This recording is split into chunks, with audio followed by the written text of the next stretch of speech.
SASDOவின் பிரதான செய்திகள். முதலில் தலைப்புச் செய்திகள். டயனகாமகே இடத்துக்கு முஜிபுர் ரஹ்மான். இலங்கைக்கு மற்றொரு புதிய விமான சேவை. யாழில் மீட்கப்பட்ட 5 கன்னி வெடிகள். மஜாஜ் நிலையம் என்ற போர்வையில் விபச்சார விடுதி.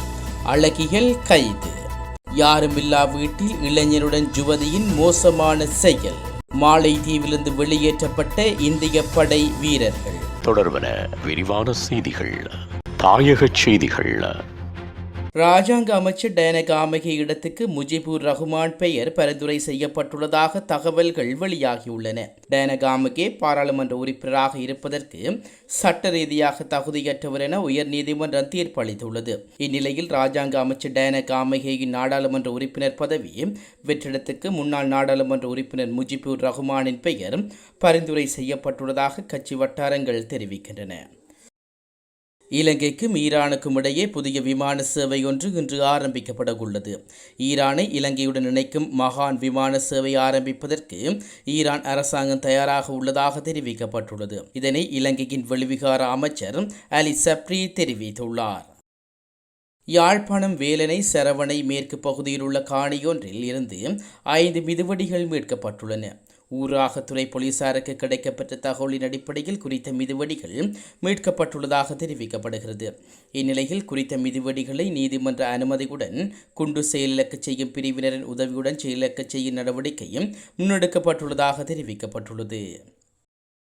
கல்கிசை பகுதியில் மஜாஜ் நிலையம் என்ற போர்வையில் விபச்சார விடுதி நடத்தி வந்ததாக கூறப்படும் 3 பெண்கள் கல்கிசை போலீசாரால் கைது செய்யப்பட்டுள்ளனர்.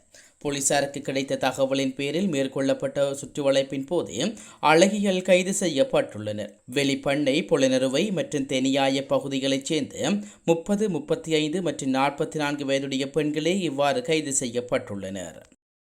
பாணாந்துறை பின்வத்தை பகுதியில் தனியார் நிறுவனம் ஒன்றில் சிரேஷ்ட நிர்வாக உத்தியோகத்தரின் வீட்டில் உள்ள பொருட்களை திருடிய இளம் பெண்ணொருவர் கைது செய்யப்பட்டுள்ளார். நிர்வாக உத்தியோகத்தர் செய்த முறைப்பாட்டின் அடிப்படையில் யுவதி பின்வத்தை போலீசாரால் கைது செய்யப்பட்டுள்ளார். கைதான பெண் நிர்வாக உத்தியோகத்தர் வீட்டிலிருந்து சுமார் 10 லட்சம் ரூபாய் பெறுமதியான பொருட்களை திருடியுள்ளார்.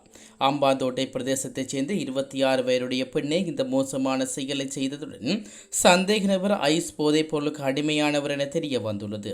யுவதி மற்றும் ஒரு இளைஞருடன் இணைந்து நிர்வாக உத்தியோகத்தர் வீட்டுக்குள் ஜன்னல் வழியாக நுழைந்து பொருட்களை திருடியுள்ளார். மேலும் சம்பவம் தொடர்பில் பின்வத்தை போலீசார் மேலதிக விசாரணைகளை மேற்கொண்டு வருகின்றனர். உலகச் செய்திகள்.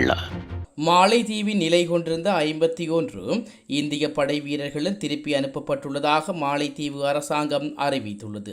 இந்திய அதிபர் அலுவலகத்தின் பிரதான பேச்சாளர் குறித்த படையினர் நாடு திரும்பியுள்ளதை உறுதிப்படுத்தியுள்ளதாக தெரிவிக்கப்படுகிறது. இருப்பினும் மாலைதீவில் நிலை கொண்டிருக்கும் இந்திய வீரர்களின் சராசரியான எண்ணிக்கை இன்னும் வெளியிடப்படவில்லை என கூறப்படுகிறது. மாலைதீவில் உள்ள டொன்னியஸ் விமானம் மற்றும் உலங்கு வானூர்திகளை நிர்வகிப்பதற்கு இந்தியாவிலிருந்து சிவிலியன்ஸ் நிபுணர்களை பணியமர்த்துவதற்கான 2 நாடுகளும் இணங்கியுள்ளதாக தெரிவிக்கப்படுகிறது. மேலும் மாலைதீவிலிருந்து இந்திய படையினர் திருப்பி அனுப்புவதற்கு காரணம் அந்நாட்டு அதிபர் தேர்தல் பிரச்சாரத்தின் ஒரு மூலக்கல்லாக இருக்கலாம் என கூறப்படுகிறது. மீண்டும் தலைப்புச் செய்திகள். டயனகாமகே இடத்துக்கு முஜிபுர் ரஹ்மான். இலங்கைக்கு மற்றொரு புதிய விமான சேவை. யாழில் மீட்கப்பட்ட 5 கன்னி வெடிகள்.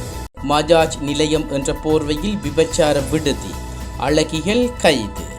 யாருமில்லா வீட்டில் இளைஞருடன் யுவதியின் மோசமான செயல். மாலைதீவிலிருந்து வெளியேற்றப்பட்ட இந்திய படை வீரர்கள்.